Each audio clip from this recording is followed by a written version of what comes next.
Abraham, which completes the area before the covenant. Because what does Abraham represent?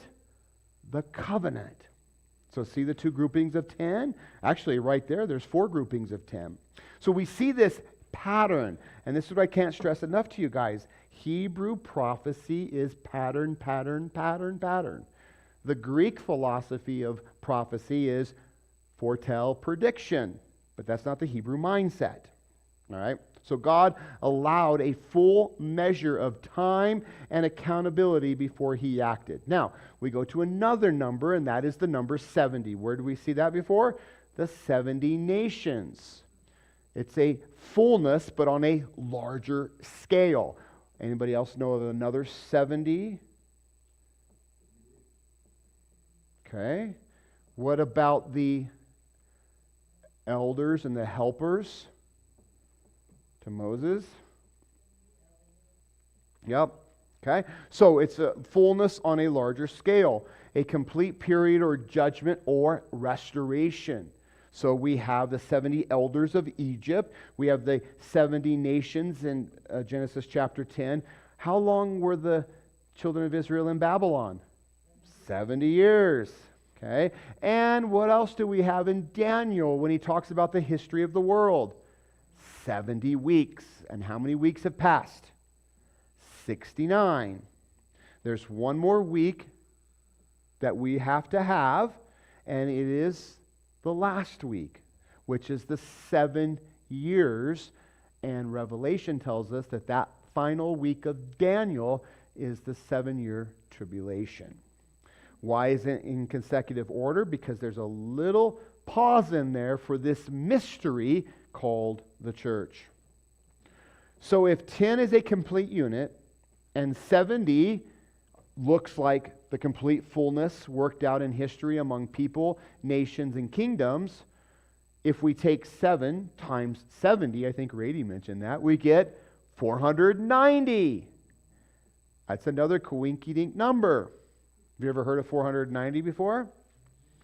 Yeah, it's really important because 7 times 70 means the fullness of a cycle or a historical cycle. It means spiritual completeness. The number 7 is divine, the completion. The covenant completion is the number 7. So 490 becomes a divinely completed full measure of time for God's purpose to be finished. And when you track out through the Old Testament, you'll see chunks of 490, 490, 490, and you especially see it in Daniel. The pattern's going to build like this. 10 generations. A full cycle before God intervenes. What do we have so far? Adam to Noah. Noah to Abram. The full cycle before judgment. The full cycle before the covenant. 70. Fullness expanded into nations and kingdoms. The nations spread, empires rise. Judgment and restoration cycles now unfold. So 490 is this is a fun word, a prophetic superstructure of completion. It's not just genealogy. It's not just history. It's how God measures redemptive countdowns. So the pattern seems to move from a family line to a nation to a promised Messiah. Okay, you ready? 490? Or this means, we'll bring it all this way. Adam to Noah ends judgment.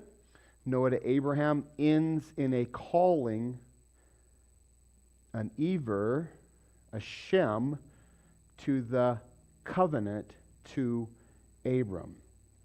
And then Daniel points 490 years and the Messiah comes. This is how we know the date Jesus came and died on the cross, because of the 490. So, it shows God in his redemptive program on his measured clock. Did you know there's also a Sabbath structure built within this? Okay, so 7, what do we have? 7 days. 7th day he rested. 7 years. The 7th year is a Sabbath. 7 times 7 years to Jubilee. That's the 49. 70 times 7, the 490 is the bigger prophetic pattern.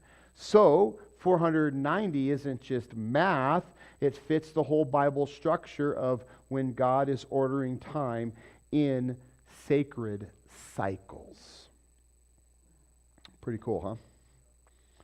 And guess what? You see all that within chapter 11. That's why he gives the dates or the ages. All right, so Peleg, you remember him, means division, and it directly ties to Babel. So the nations divided during his time. Genealogy reflects spiritual and physical fragmentation, the Tower of Babel. And since Peleg means division, it's not an accident. It's a timestamp of what Babel produced. So God inspired the father and the mother. Wow, they're going through the baby name book, the baby book scrolls of names. And all of a sudden he goes, let's call him Peleg. Division? Yeah. Okay. Divinely inspired. But here's the thing I want you to recognize, right? How do we apply this today? Because we see this everywhere today. Isn't there so much division? I mean, if you don't agree with me politically, we're instant enemies. Really? It's really bad. I mean, most of us in this room are like, if somebody comes up to us and tells us they don't agree with our political views, we're like, okay, it's what makes America great. You can do whatever you want. But most people today, they don't agree, and they want to hurt you. And they'll go online and post all this stuff and do everything they can. It's like, really? Is it that big of a deal? Because, we know people recovering from brain surgery, don't we? I kind of think that's a bigger deal. We got people that, can't feed their families. We got people that, are physically really hurting. We got people that don't know the Lord. And we're going to worry about that? There's bigger issues on the table, friends. There is. But this is what we see today. Nations divided, families divided, churches divided. Holy cow, there's so many church divisions. I was just in town the other day, and there's a church that's been there, and all of a sudden it's a new name again. I was like, what happened to the other one? I don't know. It's not because God is fracturing things. It's because man is trying to unify himself and a group of people unto himself apart from God. And that's why we always use that example of God is the center axle, and everything on the wheel rotates around him. Okay? So, what do? Why everything is dividing around us? Remember this, God still has a line that is continuing. He still has promises that he has made, and they will be kept. So Avram, let's go to verses 24 through 26. I think we skipped a bunch, but that's okay. 24 says, Nahor lived 29 years and begot Terah.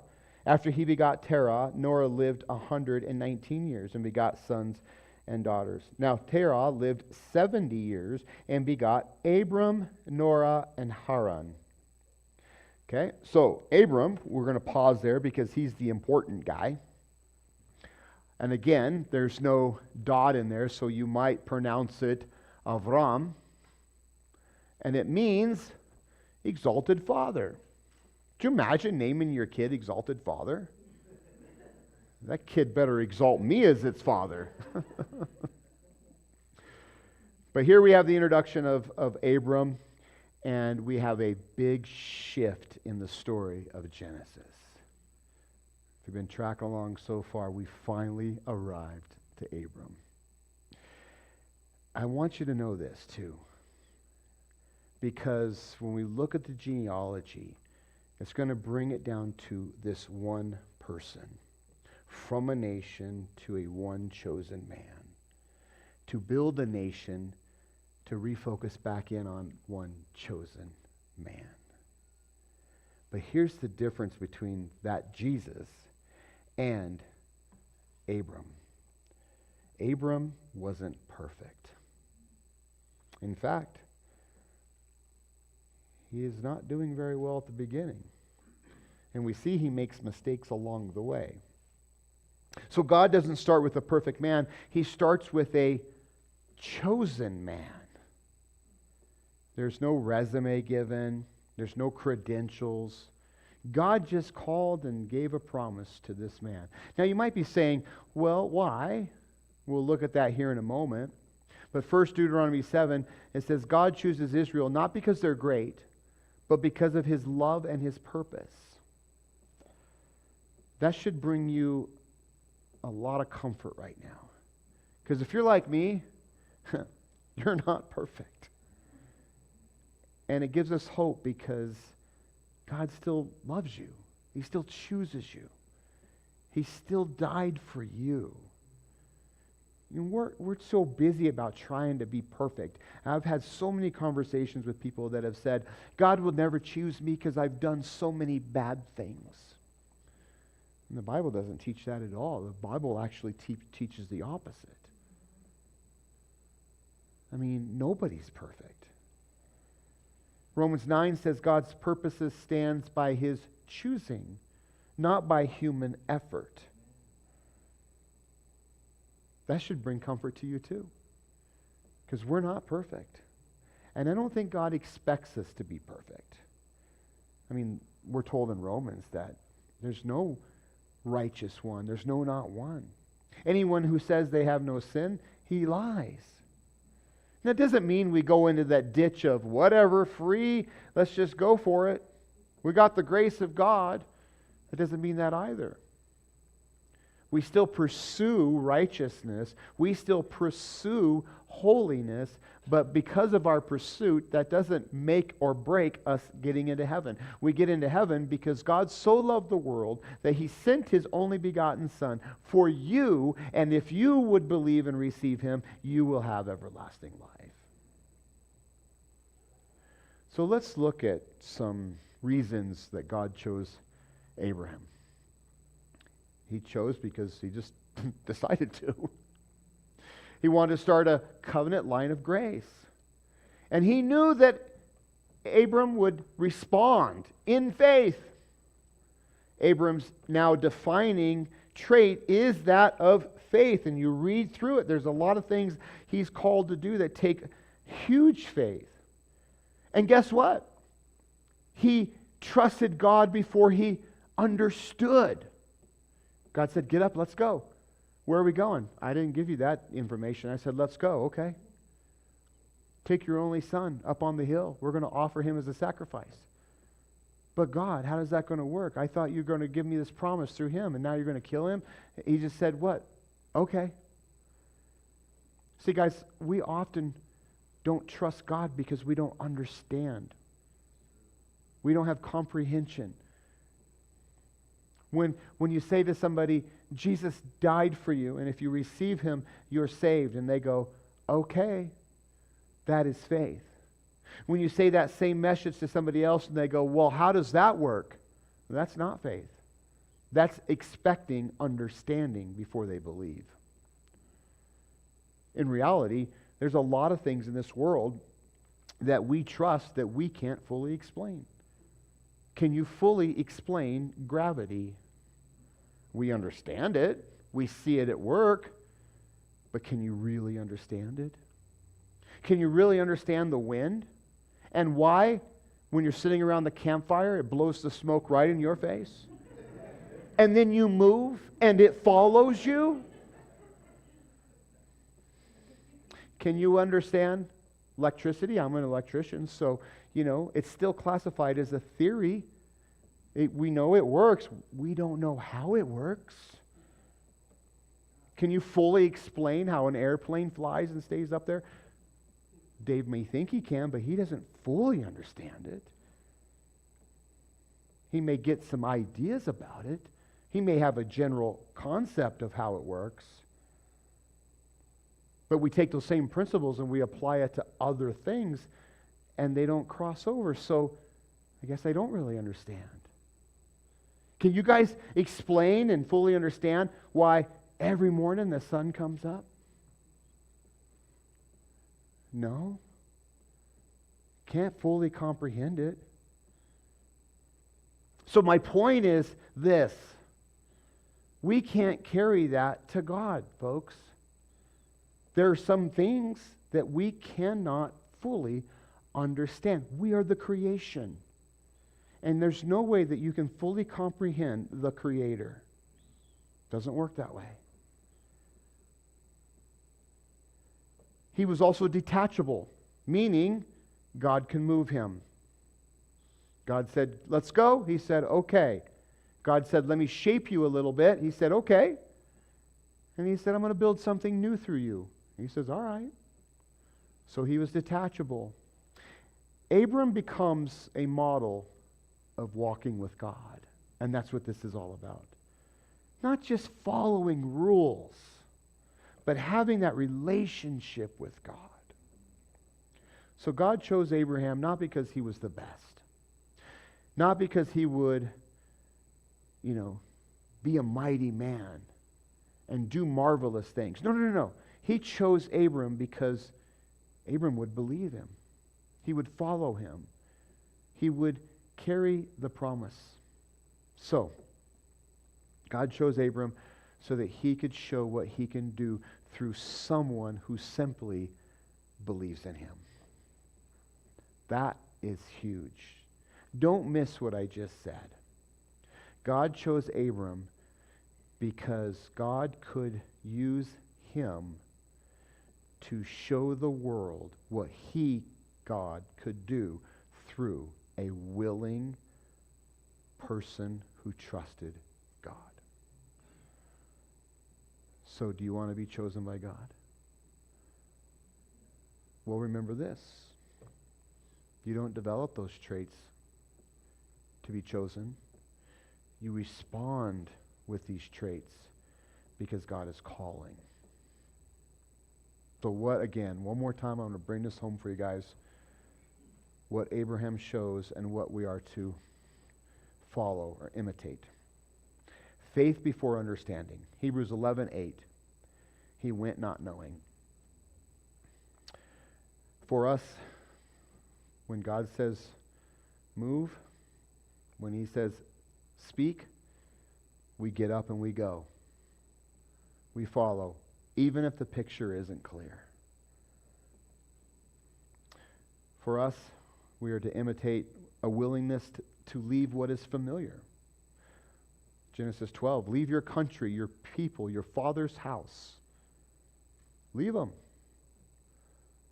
So for us, we got to let go of what anchors us into our comforts, into our identity, and into what we can control. We are to trust in God's promise. Genesis 15:6. Believed God. He believed God. So we trust in what God said more than what we can see. A life of building altars. And we don't go around building altars, but it basically means a life of worship. Abraham repeatedly built altars. We'll see that through Genesis 12 all the way through 13. So again, we don't build altars, but we do return to worship God. And we have dependence on God. And we repeat this over and over and over again. In your prayers, how often are your prayers a Lord provide for me versus a Lord thank you for what you have given me? It's like I always say, we treat God as our easy button. our OnStar, our 911 call. And yes, He does. He does save us in those emergency situations. Absolutely. Please don't mishear me in that. But we're often out of balance with our prayer life with the me, instead of saying, oh God, you're awesome. Thank you for giving me what I have. No, we're like, Lord, I need a better car. Lord, thank you for this car that starts sometimes. I need more money. I need a better job. Thank you for the job you have given me. Thank you for the money you have provided. Growth, not perfection. Guys, we have this problem. I have this problem. That you learn something and 5 minutes later you are thinking you should be perfect at it. No, we're going to fall down. We're going to fail. We're going to fail. In fact, if we don't fail, then we can't grow anymore. So we learn to embrace the failure so that we can grow. I mean, Abram has lots of failures. We're going to read one as we get into chapter 12 where he's going to go to Egypt and lie to Pharaoh. It's my sister. It's not my wife. He's going to lie when it comes to Hagar. But he keeps going. He keeps going. So God uses people who keep going. He doesn't use people who never stumble, because that's just not a fact. And surrender when it matters most. Genesis 22, he was willing to offer Isaac. So, nothing is off limits to God. Have you ever said to God, God, you can have it all, but leave this one little thing for me? I have. Lord, move me, but I really don't want to go there. Or I really don't want to leave this behind. Lord, you know my heart. And God said, yeah, I know your heart. You don't want to leave.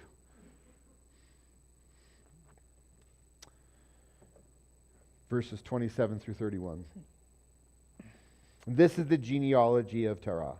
Terah begot Abram, Nahor, and Haran.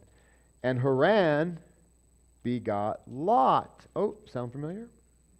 So this would be Abram's nephew.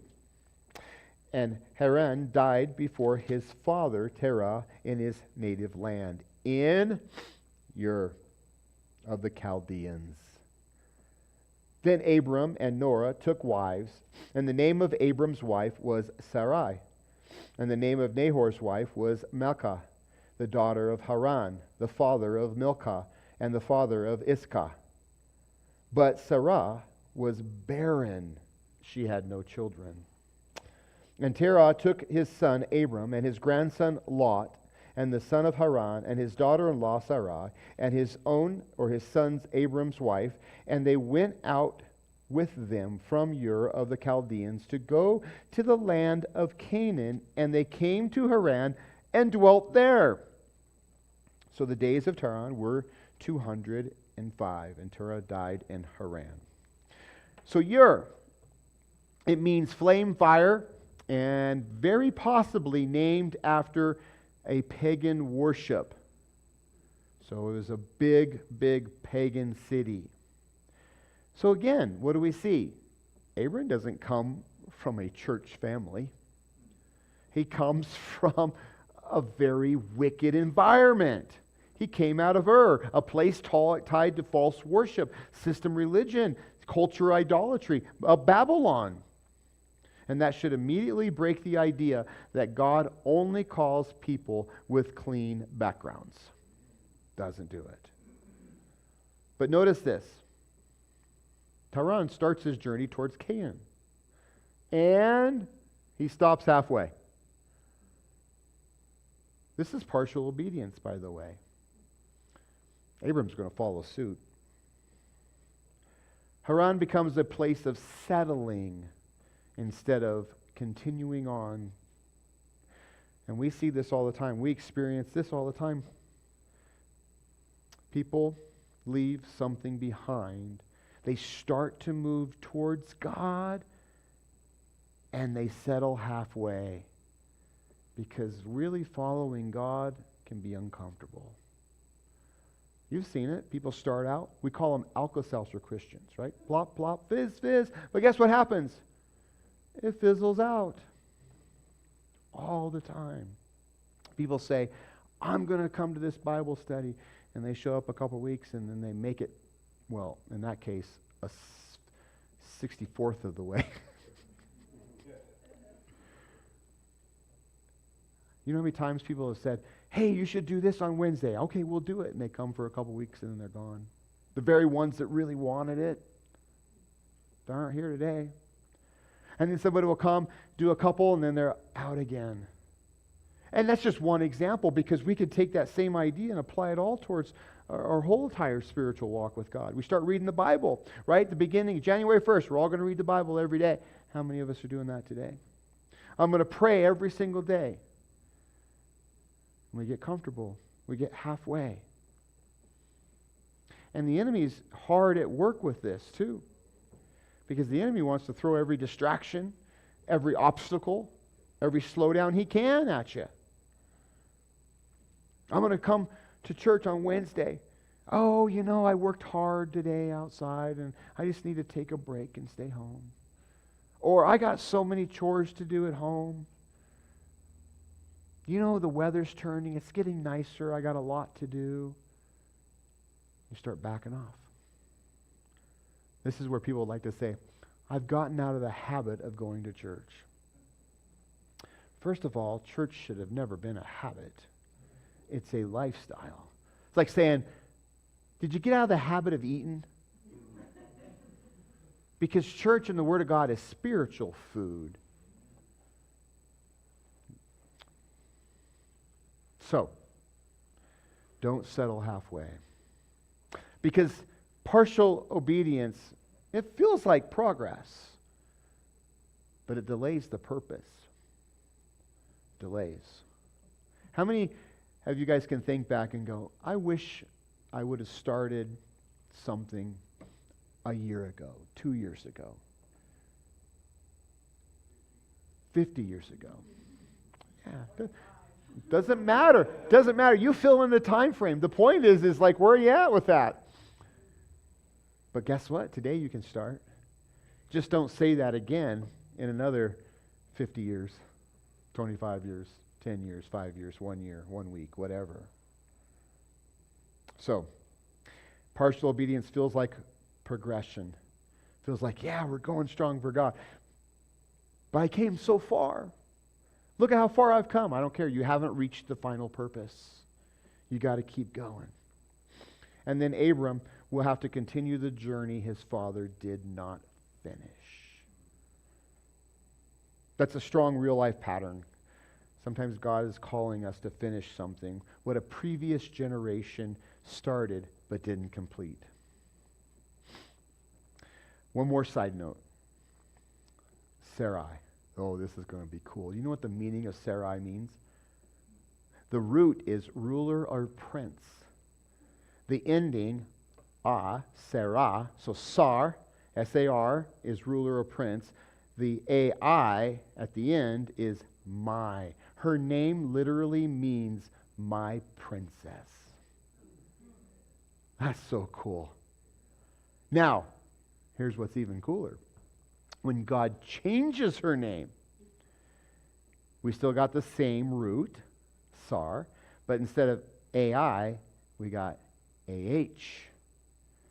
This means now princess, but not a princess to me like Sarah means, but now this is a universal, national, royal princess. And who is she, gang? She is the princess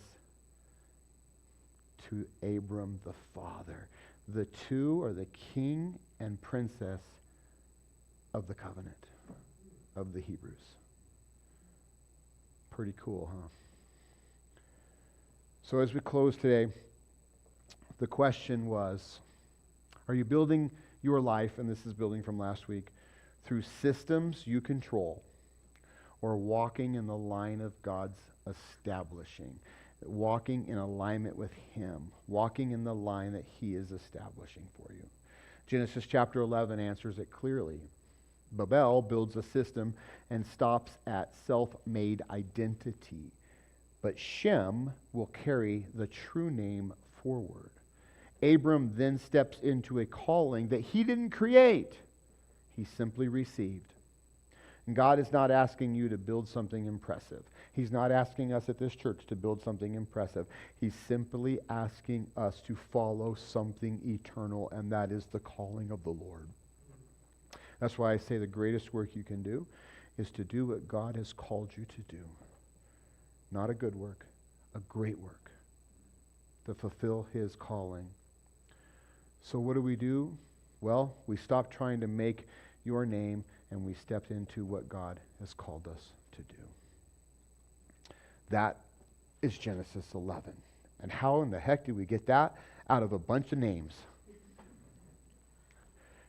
All right, what kind of questions we got?